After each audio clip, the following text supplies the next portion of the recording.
Hello class. In this video we're going to take a look at this programming exercise. Write a program named hours and minutes that declares a variable to represent minutes worked on a job. Assign a value to the variable.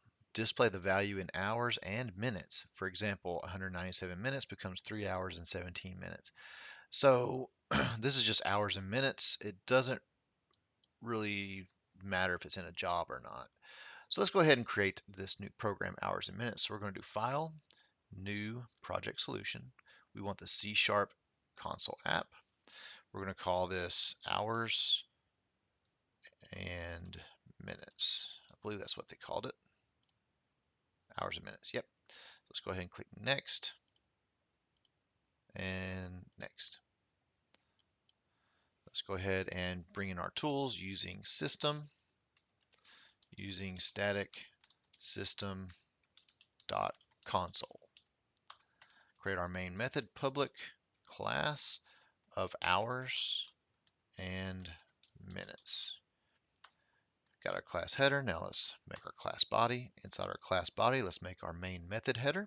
So public static void main and the body of our main method. So in the body of our main method, declare a variable that represents minutes worked on a job. So we're going to have just a double, or let's do int for minutes. Okay.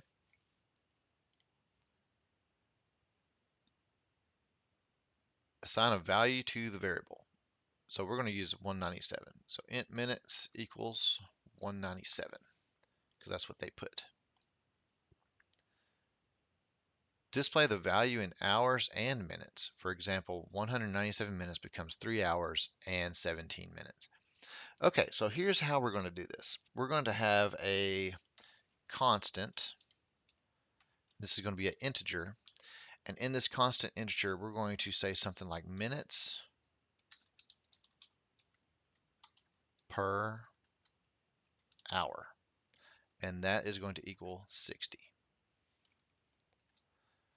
Anytime that you have something that's going to be constant, you could do that. If you want to hard code 60, that's fine. I don't see anywhere in the instructions that says you can't, but it's a good idea to get in the habit of using constants if you can, just for the sake of getting used to it.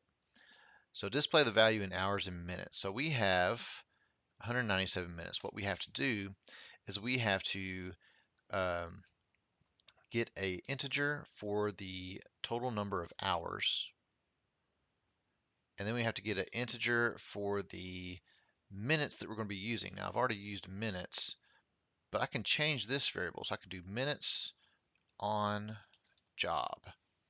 That might be why they put that in there to help us separate them. And we're going to have another integer for minutes. So we have minutes on job, and we assigned a value to that. We're going to see how many hours it is and how many minutes it is. So hours is going to be equal to minutes on job, and we're going to divide by minutes per hour. It's not popping up.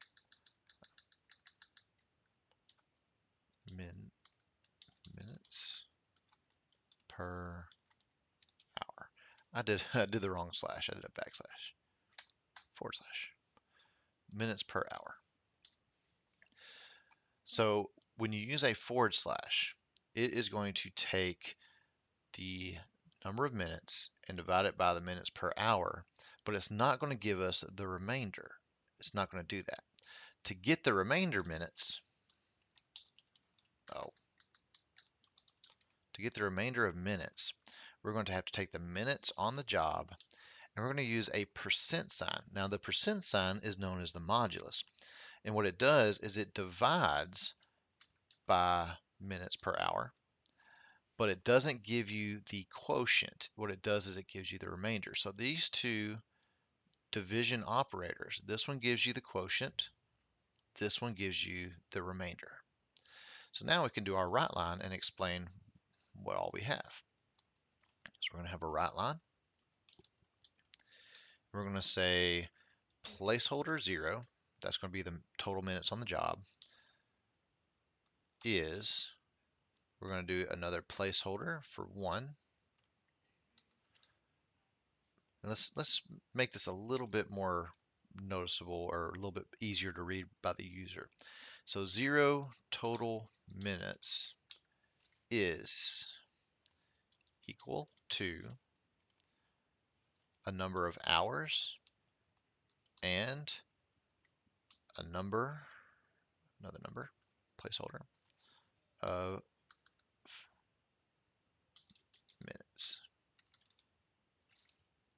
Outside of our double quote, we're going to use the variables in our placeholder. So placeholder in the 0 index position is going to be the minutes on job. Placeholder 1 is going to be the hours. Then placeholder 2 is going to be the minutes. And that should be it. So let's go ahead and run this program. 197 total minutes is equal to 3 hours and 17 minutes. All right, I believe that works. Let me know if you have any issues with this programming exercise, and we will see you in the next video. Have a good day.